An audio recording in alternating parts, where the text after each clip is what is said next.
There's been a big debate, Kamal sir, on the relevance and the need, if any, of censorship in the arts.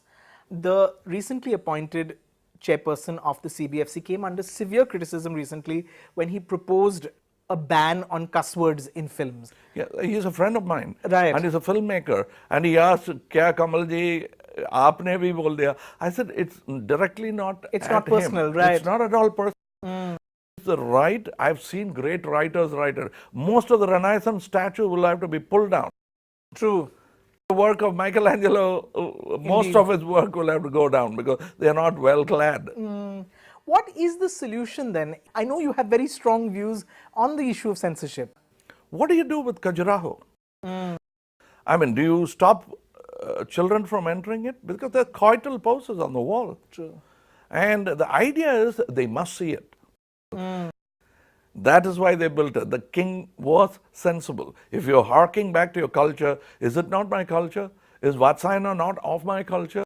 Then what are you suddenly telling me? Why are you treating me like a child? I think we've stopped making film for adults as well as children. True. We make only juvenile films. And I want to get away from that.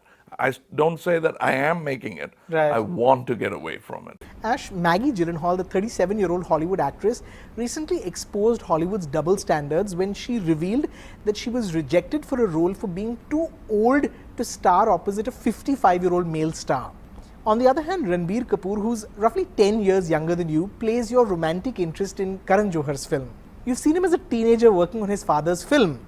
Is it a refreshing switch? Isn't it exciting that we're making movies about modern relationships?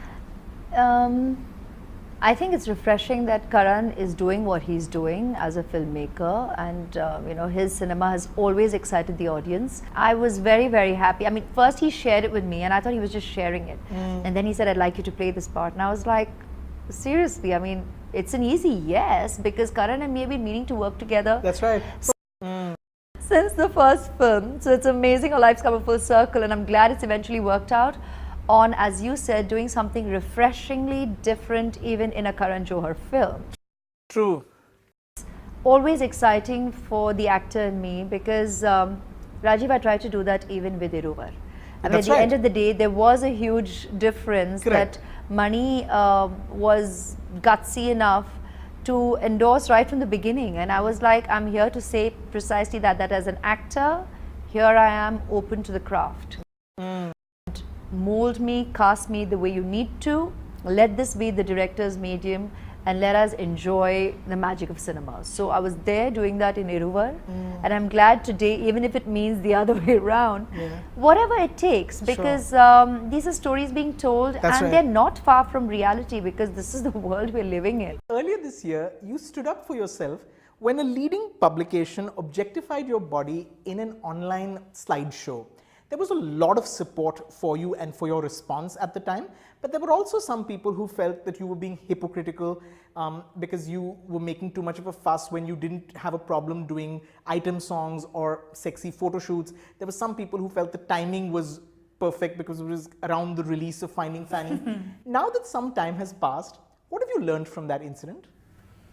I don't know, Rajiv. I think I stood up for what I think was, what I think is right. And I think we often forget the difference between real person and the actor. What I do is my choice. What I do on a magazine cover, what I do in a film, True. the clothes I wear, what I say, what I don't say is my choice. That's the difference.